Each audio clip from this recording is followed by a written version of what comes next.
Hi, everybody. Welcome to the 26th episode of the Perfect Tips and Tricks with OESD. I am Carrie from OESD. Hello to everyone out there. Hi, Pam from Buffalo, Evelyn and Debbie and Kelly and Rosemary. Hello, all of you people. It is always lovely to see you again. I can't believe how fast the time is going that I feel like we just said goodbye yesterday and here we are again today. So I don't know if you feel that way, but it sure is whipping on by, which I am grateful for. So hello.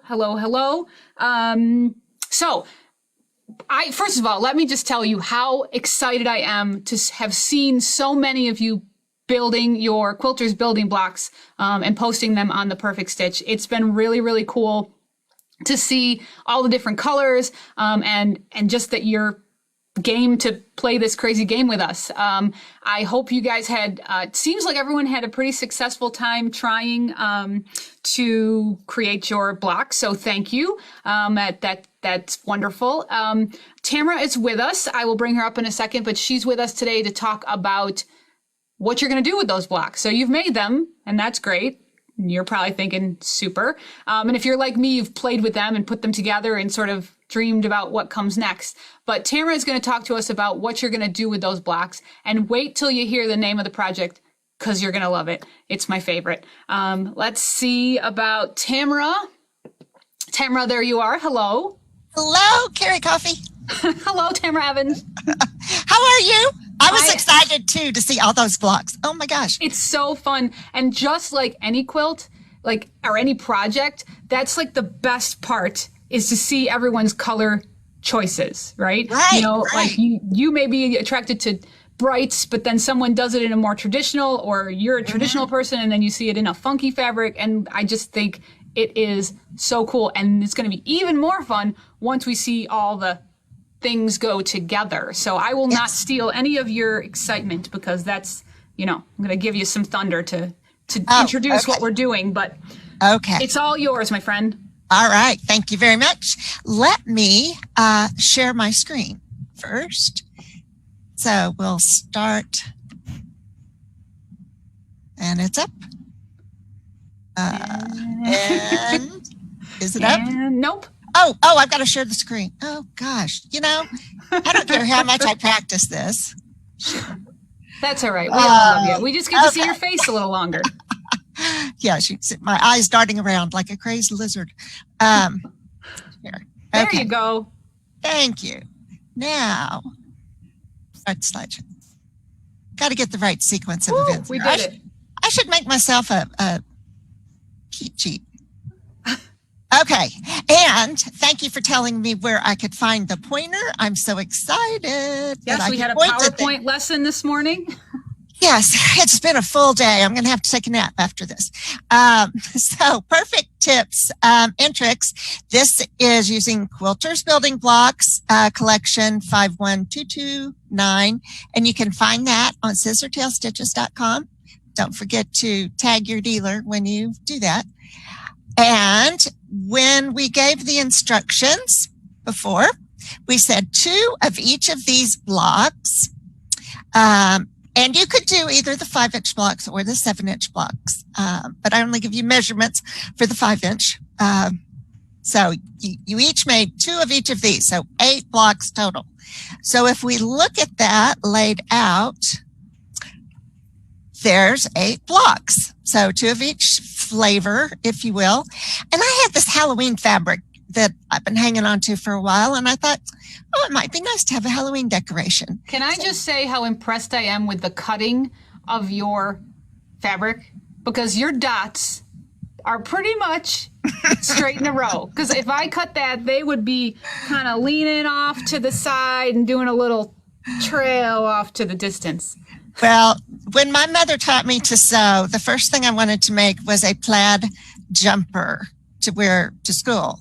Oh, boy. And she insisted on matching plaids. And I have been anal about cutting ever since. So thanks, or no thanks. Yeah, no, I'm sure that the people out in the world, many of them, have matched plaids in their day. And if you're like me, who sort of taught myself to sew, no offense to my mother, who she did her best, but I just avoid the plaids. That's my plan, my technique. It's worked very well for me so far. Luckily, plaid is not really super in fashion right now. No, but it is my second favorite color. Polka dots are my first. So you've got all of your blocks. So I started with the 3 colored blocks and kind of played around with those and thought, well, if I put that blank space or the background fabric, which in this particular instance is the black, and it's not dirty, it actually is kind of that grungy looking black. Just wanted to let you know that. So I thought about, well, if I put those together, then I have a square, which, certainly to me looks like it's just inviting embroidery to show up there. So I put them together with the big purple ones here and the big green ones here. And then it matches up on the other side. And I thought, well, I kind of like that. Let's see what happens when we add the half square triangles. Ooh. Look. And I thought, oh, table runner. But no, it's only 9 by, how much was it? 9 by 18? About. That sounds right. So it's a jogger, not a runner. So you got to say it again, because that's my favorite name. So it's a table jogger, not a runner. You could put it on the back of your toilet tank. You could put it on top of a small table, or add a lot of border to it and make it bigger. Or we'll talk about some other things you can do with it before we're through. So patented by Tamra, the table jogger. Yes. Too small to be a runner. Yes, exactly. Okay. Oh, and by the way, Carrie, feel free to interrupt me if we get any questions along the way. Will do. Right now, we're good. We've got just a lot of, hey, that's cool. And Joyce says that her mother-in-law taught her how to match her plaid. So I'm sure, Joyce, you say thank you to your mother-in-law once in a while when you're trying to do those things. Yeah, thank her for all of us. I hate seeing mismatched plaids anyway. So after I did that, I went, well, what if I turn them the other way? So I turned the 2 end pieces on one end, and I go, oh, that looks like an arrow. I could hang that the other way even. Then I said, well, let's turn the end pieces. So I just played around with this. Ooh, I like that one too. Yeah, I kind of like that one. Like triple They're P. like prairie points. It looks like Prairie big points. prairie points. Yeah. Oh, I like that. A prairie jogger. That's like me in Illinois, except I don't jog, so I guess not. Okay. Yeah, up in the prairie land. Okay, so then I went, okay, well, if I don't put the black to the middle on those first 4 blocks, then it looks like that, which I kind of like that too. And so then I added the ends, and it gives you kind of a cool look. It's like braided. Right. Twisted. Yeah, twisted jogger. Oh boy. So then I thought, well, if I flip them the other way, that would be me, an ex-jogger. That would assume that I ever actually jogged. I did not. So that was fun. So then I took my other blocks that I made, because I did 2 sets. I had done black and white and red on this one. And I kind of like the way that floated on top of the red busy background, or pink, whatever color you want to call that. Mm-hmm. So after playing with all these, I decided it's time to sew them together. So let's go through that process. And it's very simple. It will take you no time at all. You'll want to make more blocks and make more joggers. Mm-hmm.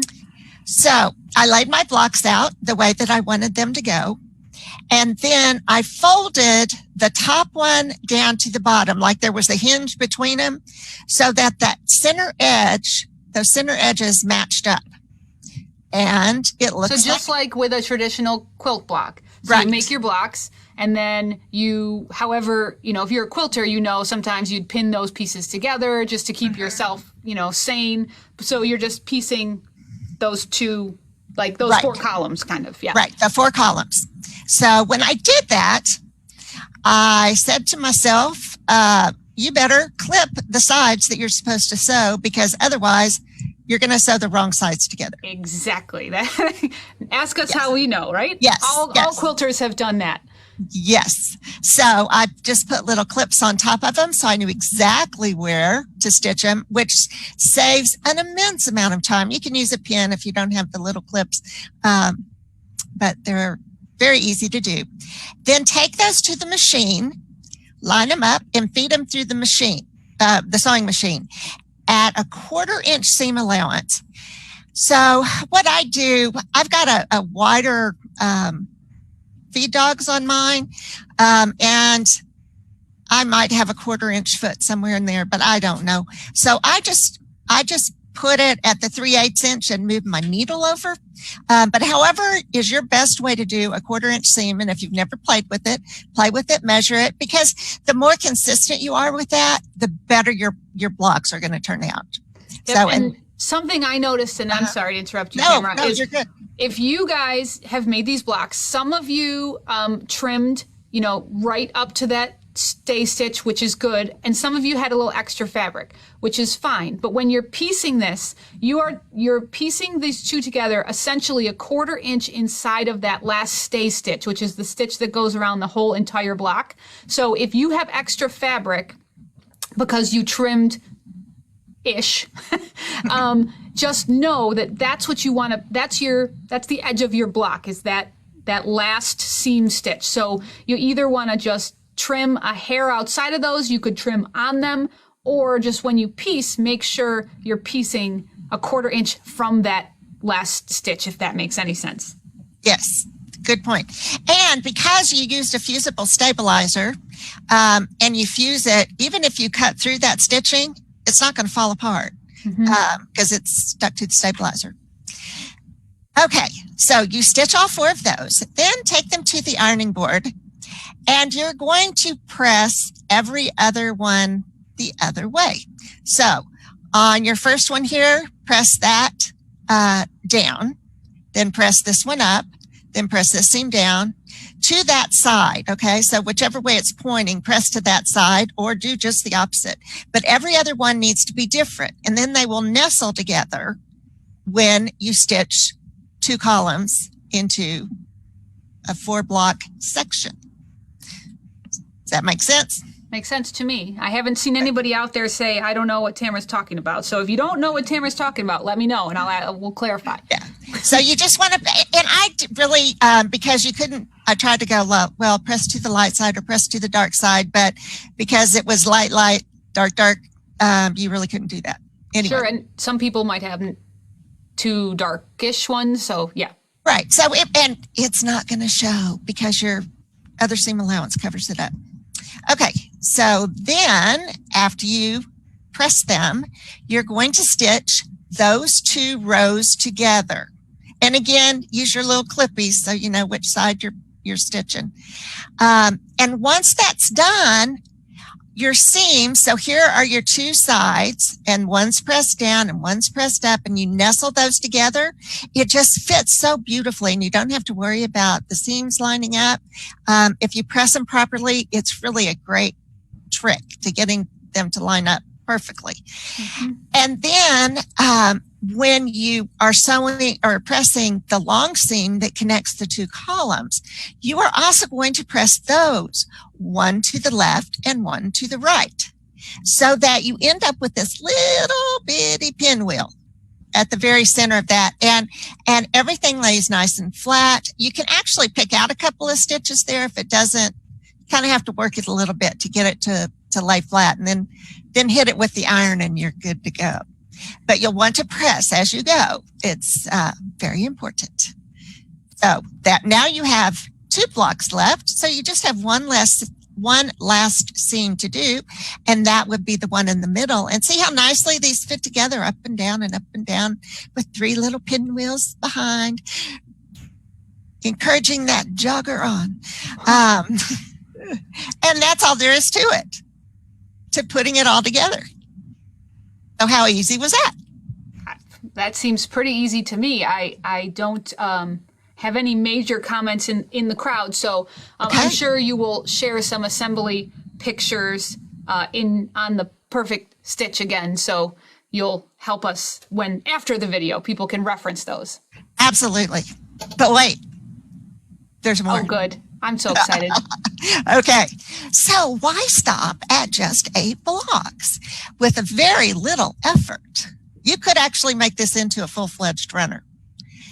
So here is the design like I did on the Halloween fabric, but I added 2 more of this block right here, the one with the big green triangle, and put it right next to it.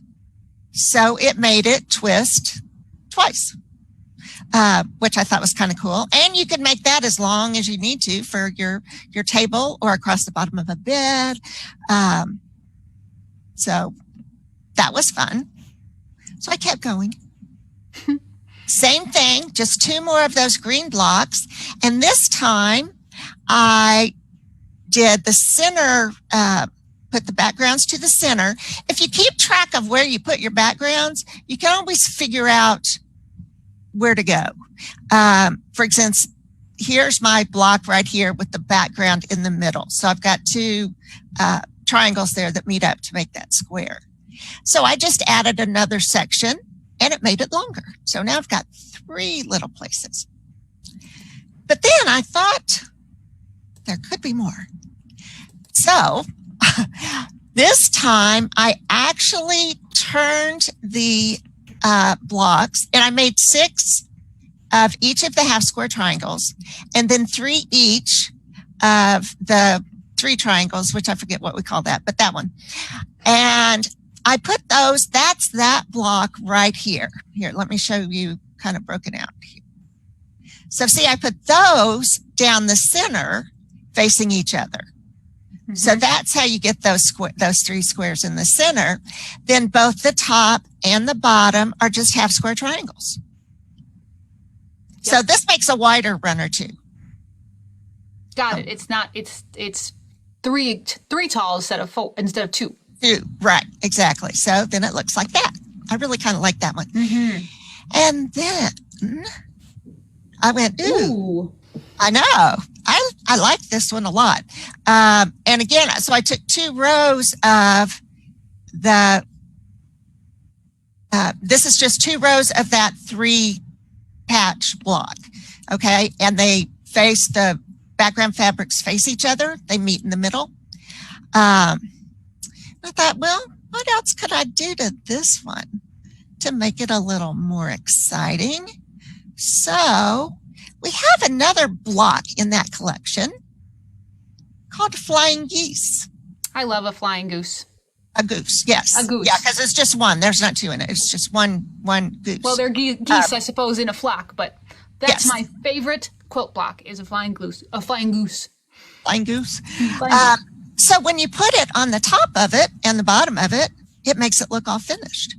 So, and you can do that, you know, in a full-size quilt. You just keep making these things and put it together. And I'll show you that one kind of broken out here.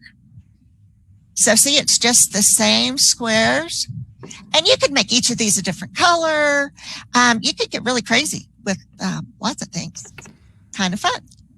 Yeah, I mean, that's the point of this, our little brains, when we thought up this collection, we thought, how can we give you guys the building blocks to make anything really? You know, I mean, the whole idea is, okay, these are the basics of quilt blocks, you know, and some of you can make those in your sewing machine quickly, and some of us just don't want to do that. And here is a way to give you that creativity, you know, without having to sew and match your points. So there's a little bit of creative license with this collection, and this has really demonstrated that for sure. Holy moly.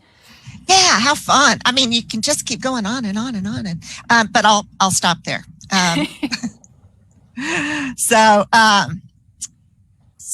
Okay, so have fun putting your project together.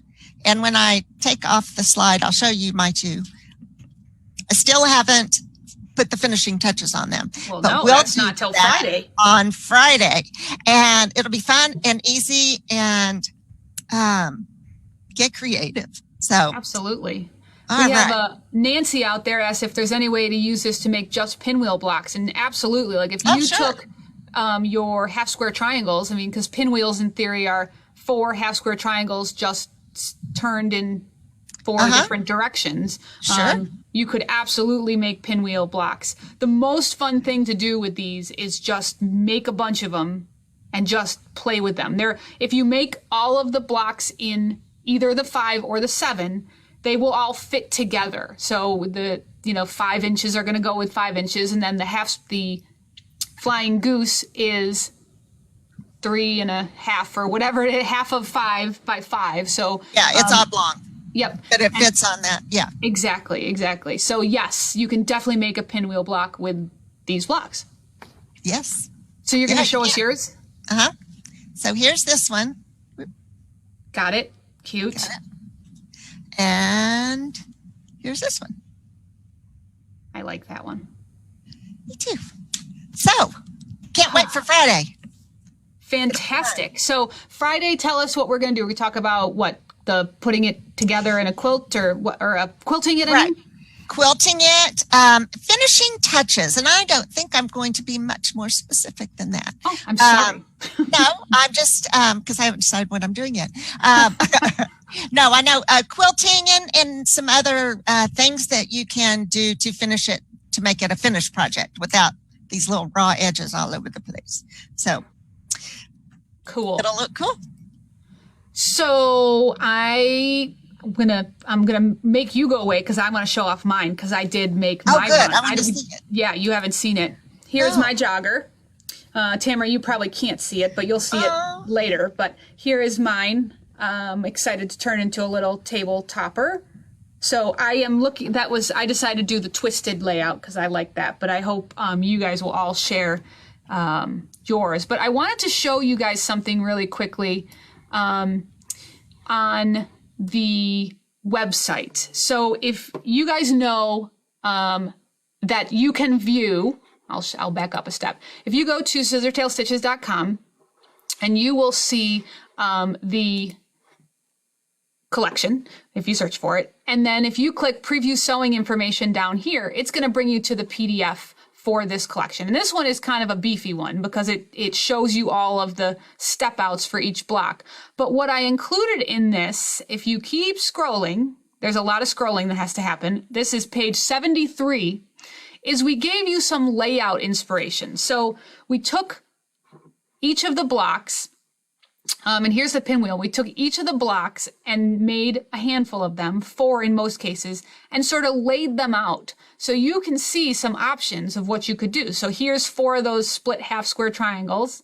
That will be a 4-patch block. Here's 4 half square triangles. Here's some flying geese. Just some inspiration of how you could possibly lay all of these out. So I just want you guys to know that's there, and you don't have to print this. You should not print it, in fact, because there are, I think, 100 and some odd pages. But all of this is actually in this PDF. So if you can get through all the step outs, keep scrolling to page 74, and you can see some really fun layout inspiration options. And then after that, we actually give you the layout to make our sampler quilt. So there's a ton that goes into this collection. I think it's a huge value if you haven't purchased it yet. Certainly, that's up to you, but there's a lot of value in this. And I suspect this is a collection you'll kind of go back to over and over and over, especially if you use the 7-inch block. If you have a hoop that's big enough for that, you could put together a quilt in no time. I mean, you knock out a whole bunch of 7-inch blocks, you sew those together, and don't make me do the math, but it'll multiply quickly. So, I hope that you guys are liking that collection as much as we are. And Tamara, you're probably back there. And so thank you for joining us today. It is always lovely to have you make us laugh here in this fun time. But, I know what's important. Tomorrow, we have Kay England. Kay England will be with us. So excited about Kay. She will be with us from her home, and showing off some of her past OESD collections, her brand new one, which is Blackwood Cottage. There may be a coupon code for you guys, a special one. So tune in tomorrow, 1 p.m. Central Time, for Kate England and me. And I think that's all there is to say for today. So thank you for joining me. As always, I appreciate seeing you. You guys have fun. We'll see you tomorrow. Happy stitching.